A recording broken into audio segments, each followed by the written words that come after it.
Menjelang penetapan hasil resmi di KPU, bagaimana tim hukum para capres persiapkan gugatan di MK? Sudah bersama kami di studio Wakil Deputi Hukum TPN Ganjar Mahfud, Firman Jaya Daily, dan melalui Zoom sudah ada Direktur Eksekutif Tim Hukum Amin, Mas Juhat Aji Firmantoro yang masih kita coba untuk dihubungi, dan juga tim hukum TKN Prabowo Gibran sudah ada Mas Fahri Bahmid. Terima kasih sudah bergabung bersama kami di Kompas Petang. Saya akan ke Pak Firman terlebih dahulu. Kami juga masih akan terus berusaha untuk menghubungi Direktur Eksekutif Tim Hukum Amin, Juhat Aji Firmantoro. Pak Firman, terima kasih sudah bergabung bersama kami di Kompas Petang. Ya. Ini kan hingga sore hari ini sudah ada 35 provinsi yang selesai direkapitulasi. Bagaimana Anda menyikapi keunggulan sementara dari Prabowo Gibran? Kita bukan dalam posisi menanggapi, tetapi memang kita menunggu proses konstitusi yang berjalan di KPU. Oke. Itu yang pertama. Yang kedua, kalau sesuai dengan kalimat konstitusi, maka tanggal 20 Maret ini tentu yang menjadi keputusan berdasarkan penetapan KPU itu yang masing-masing pasangan calon akan melakukan langkah-langkah dan sikap yang konstitusional, demokratik. Itu pernyataan kami. Jadi nanti ketika penetapan sudah ada, SK dari KPU sudah ada, akan langsung mengajukan gugatannya? Ya, berdasarkan apa yang menjadi materi keputusan berdasarkan penetapan KPU. Ya. Ada pihak pemohon, ada pihak termohon, ada pihak terkait. Oke, saya akan ke TKN terlebih dahulu. Pak Fahri, kalau hasil pilpresnya ini digugat, bagaimana tim TKN akan menyikapinya?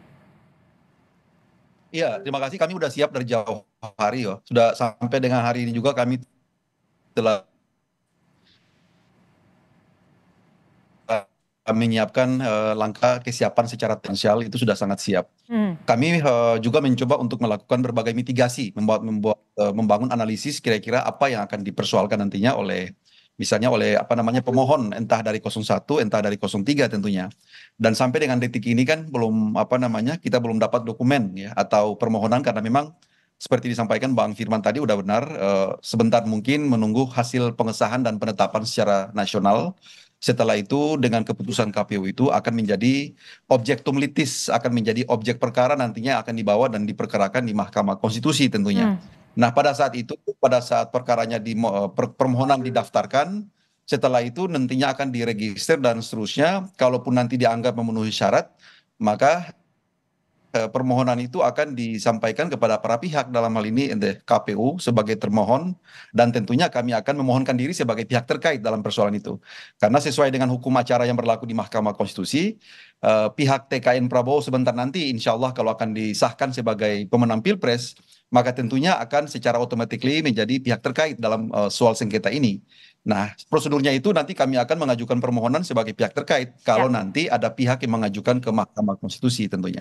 Begitu. Jadi dari aspek kesiapan maupun substansial sudah sangat siap sebenarnya. Dan mitigasi sudah dilakukan. Pak Firman, kalau dilihat saat ini berarti tetap akan mengajukannya ke MK, bukan ke Bawaslu? Proses Bawaslu pada saat tahapan-tahapan pemilu kemarin. Ya. Tentu nanti jikalau juga ada bagian yang kita harus sampaikan, bahwa misalnya ada pelanggaran terstruktur, sistematis dan masif, kalau dalam posisi pemohon ya, maka tentu juga ada yang kita sentuh yang berkaitan dengan Bawaslu. Tetapi persoalannya adalah ini di ranah Mahkamah Konstitusi. Kami bisa membantu Mbak dalam posisi supaya dialog ini menjadi jelas. Kami diposisikan sebagai pemohon atau terkait. Nah, kalau pada posisi pemohon maupun juga terkait, maka kami siap dengan segala pilihan yang ada. Dalam rangka kesiapan ini adalah rumusan draft, materi, konstruksi, substansi, begitu juga dengan semua misalnya keberadaan dan kehadiran saksi, dan baik saksi ahli maupun saksi fakta. Ada petitum. Kalau dalam posisi kita pemohon. Kalau digaris besarkan ini Pak Firman, apa sih fokus dari gugatannya ini selain TSM tadi? Ya tentu sebetulnya yang lebih utama adalah TSM. Jadi posisinya adalah memohon. yaitu untuk menyampaikan sejumlah hal. Nanti di konstruksi petitum itu ada. Tapi itu tentu kan kita mendalilkan karena doktrin di dalam sistem peradilan Mahkamah Konstitusi dan pada umumnya memang siapa yang mendalilkan itu yang membuktikan. Dan tentu dalam rangka untuk pembuktian itu maka kita sudah persiapkan sedemikian rupa secara kualitatif, secara aktual dan valid apa yang menjadi bahan untuk itu. Tetapi sesungguhnya juga tidak hanya sekedar dari pemohon. Jikalau posisi Mahkamah Konstitusi membuka perspektif baru dengan paradigma baru, maka bisa jadi juga beban pembuktian itu tidak semata-mata mutlak dari pemohon. Jadi kalau ada pemikiran terbuka, ini menjadi penting catatan ini, Mahkamah Konstitusi bisa juga memberikan catatan penting bahwa berdasarkan perspektif yang dia bangun, maka dia bisa mengambil catatan-catatan. Ditahan dulu Pak Firman, saya akan bergabung dengan Pak Zuhad Aji. Pak Zuhad, kalau saat ini nanti malam kemungkinan besar KPU akan melakukan pengumuman hasil pemilu, apakah dari Timnas Amin juga akan melakukan gugatan ke MK? Iya Mbak, pada kesempatan kali ini izinkan kami juga mengucapkan terima kasih gitu ya terhadap semua penyelenggara pemilu. Pertama kami ingin mengucapkan terima kasih lebih dulu kepada seluruh penyelenggara pemilu sekali lagi yang memilih untuk tetap menjaga integritasnya di tengah-tengah situasi proses pemilihan umum yang sangat carut-marut seperti saat ini kita lihat gitu. Lalu masuk ke pertanyaan tadi soal apakah akan melanjutkan ke Mahkamah Konstitusi, kami insya Allah sesuai dengan arahan dari Capres-Cawapres mempersiapkan diri untuk segera melanjutkan langkah hukum ke Mahkamah Konstitusi. Nanti yang akan dibawa bukti-bukti apa saja nih Mas Zuhad? Alat buktinya banyak Mbak, dari mulai surat sampai dengan saksi kita sudah mempersiapkannya secara lengkap. Insya Allah nanti akan kita bawa ke persidangan Mahkamah Konstitusi. Mengenai saksi dan alat bukti ini perlu kami sampaikan juga, kami tidak bisa menyampaikannya secara terbuka sebab kami sudah punya pengalaman Mbak, begitu kita menyampaikan saksi lalu ada kejadian yang tidak mengenakan, saksi kami tiba-tiba lalu menyatakan untuk tidak bersedia lagi menjadi saksi di Mahkamah Konstitusi karena adanya tekanan, kami bisa bilang begitu, yang dialami oleh para saksi kami, sehingga berangkat dari pengalaman itu kami sangat menjaga saksi dan alat bukti yang saat ini sudah berada di tangan kami untuk kami bawa nanti di persidangan di Mahkamah Konstitusi. Sudah ada saksi apa aja nih? Saksi fakta kah, saksi ahli? Tapi nanti dijawabnya apakah langkah hukum yang akan dilakukan dari para tim hukum Pilpres ini akan mengubah hasil? Kita masih akan kembali selepas jeda. Tetap bersama kami di Kompas Petang. Lalu langkah hukum apa yang telah disiapkan oleh pasangan calon setelah nanti Komisi Pemilihan Umum akan mengumumkan hasil penetapan Pemilu 2024. Saya akan ke Mas Zuhad, Direktur Eksekutif Tim Hukum Amin.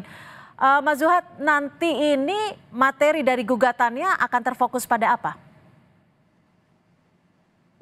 Kalau ngomong materi persidangan ya nggak bagus juga Mbak kita buka di sini, ini ketahuan gitu kan. Boleh dong bocorannya sedikit. Gini Mbak, kalau mau fokus di mana yang jelas MK sebagai Mahkamah Konstitusi itu kan dia sebagai pengawal konstitusi ya. Tentu berarti fokus kita adalah fokus pelanggaran yang semuanya terkait dengan konstitusi kita, nggak mungkin lepas dari situ, core-nya kan di sana gitu. Ya, semua hal yang kita anggap mengkhianati konstitusi ya tentu kita akan mengadunya ke Mahkamah Konstitusi. Nah, bagaimana kita menarasikan itu di dalam konteks pemilu 2024 nanti kita akan lihat di persidangan di Mahkamah Konstitusi. Yang jelas ya, Mbak, silakan.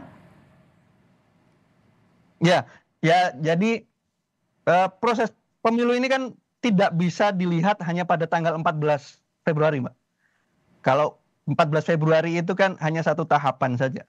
Tapi tahapan pemilu yang sesungguhnya itu kan berjalan panjang. Dari mulai nyusun regulasi sampai dengan nanti malam insya Allah pleno itu kan bagian dari pemilu. Sehingga kalau kita membaca pemilu dipotret hanya ngambil sedikit saja dari tanggal 14 Februarinya, itu kan saya pikir menjadi satu potret yang tidak bisa merepresentasikan pemilu sebagai cara kita. Tapi gini Mas Zuhad, Anda yakinkah melalui jalur konstitusi, melalui MK ini bisa mengubah hasil dari dugaan-dugaan kecurangan yang disebut dari Timnas Amin ini nih? Ya kami tetap menaruh harapan kepada Mahkamah Konstitusi, Mbak.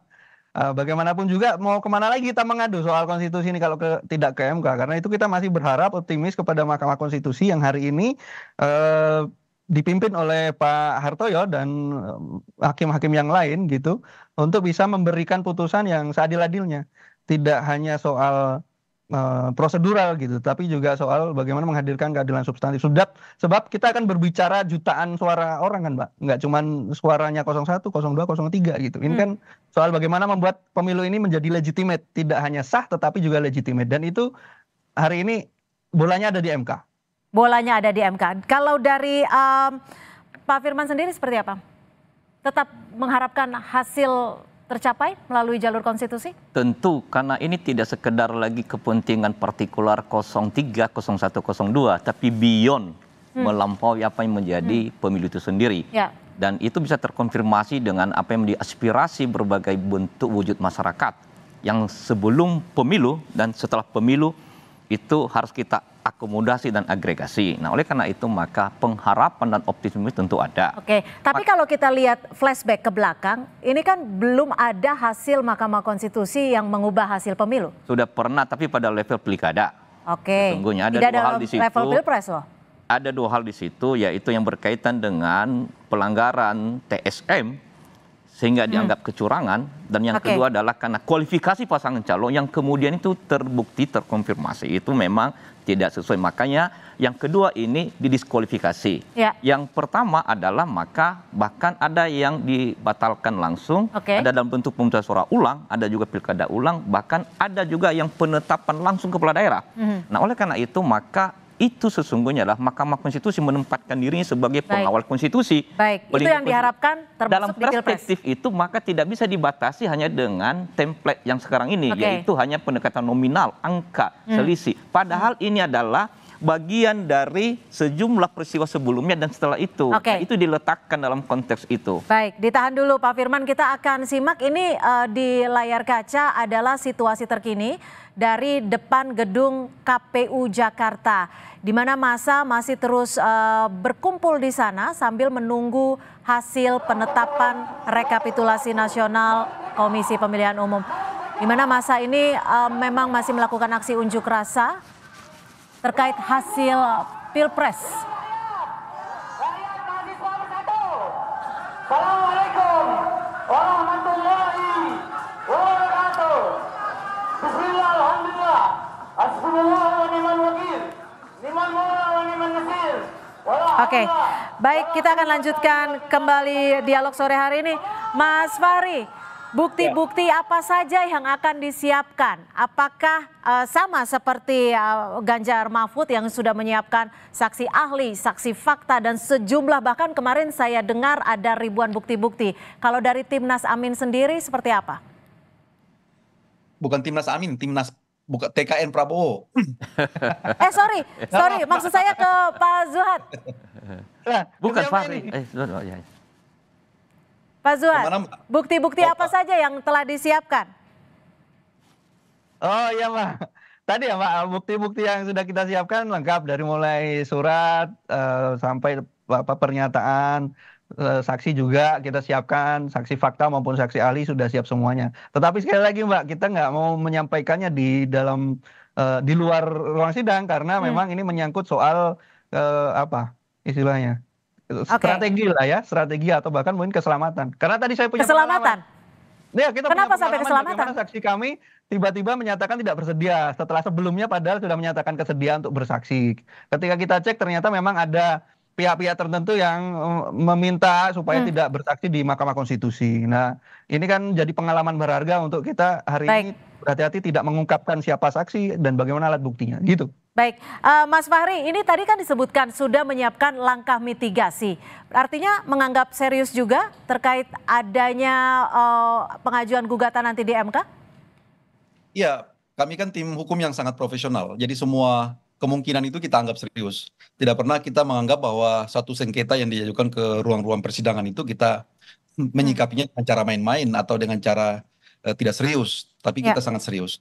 Bukti keseriusan kita itu sampai dengan saat ini kita telah mendiskusikan secara detail berbagai kemungkinan kira-kira gugatan ini, permohonan ini yang mau disasar apa saja. ya, apakah TSM-nya kah atau hasilnya kah atau seperti apa? Itu kita diskusikan secara detail dengan konsep berpikir yang secara hukum dapat dibenarkan.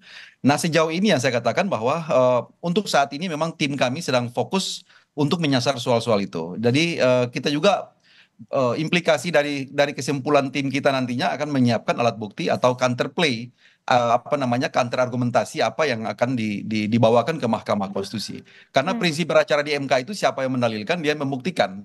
Dan kami sebagai pihak terkait yang terdampak dengan permohonan ini tentunya juga menyiapkan segala hal. Apakah alat bukti, apakah saksi, ataukah ahli, tentunya kami akan siap. Jadi standing point-nya sama dengan pemohon ataupun pihak terkait atau termohon tentunya. Jadi ada bersengketa di Mahkamah Konstitusi itu ada 3 pihak, Mbak, yaitu pemohon, pihak yang kalah, kemudian termohon KPU dan pihak terkait, pihak menang yang atau yang terdampak dengan pengajuan permohonan itu dan pemberi keterangan. Pemberi keterangan itu dari Bawaslu dan atau pihak-pihak lain yang dipandang perlu oleh Mahkamah Konstitusi. Oke, selain membawa bukti dan juga saksi-saksi, rencananya siasat hukum apa yang akan disiapkan dari TKN Prabowo Gibran? Kami tidak bersiasat. Kita mengikuti aja alur nanti yang akan digulirkan di Mahkamah Konstitusi. Nah, jadi nanti tergantung permohonan. Sampai dengan saat ini kan kita belum tahu nih dalil apa, konstruksi permohonan apa yang diajukan oleh pemohon. Apakah TSM-kah ataukah seperti apa? Ataukah mungkin selama ini yang menjadi polemik misalnya mau dihadirkan seorang Kapolda. Bagi kami nggak ada masalah. Kami tidak risau dengan menghadirkan seorang Kapolda. Itu sangat gampang sekali untuk kita men-challenge itu ke pengadilan. Seperti itu.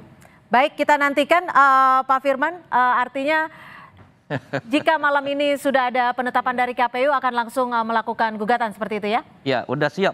Sudah siap. Bahkan beberapa hari sebelumnya dan memang kita sudah diskusi beberapa kali dengan berbagai kalangan ya. Dan kita perkuat lagi, kita revisi. Karena kita juga akan hadirkan kan saksi ahli. Termasuk Kapolda? Saksi fakta. Kapolda? Dan kami bukan dalam posisi untuk menanggapi itu. Tapi karena begini, bukan hanya soal begitu, tapi jangankan siapa saksinya, jumlah saksi pun kurang tepat taktis kalau disampaikan. Dari manapun saksi itu tidak perlu disampaikan kita dulu. nantikan. Baik saksi ahli maupun fakta dan seterusnya. Tapi bobotnya tentu berhubungan dengan pendalilan tadi. Ya. Baik, kami tangkap. Terima kasih Pak Firman dan terima kasih juga Mas Zuhad dan Mas Fahri sudah bergabung bersama kami di Kompas Petang. Selamat sore.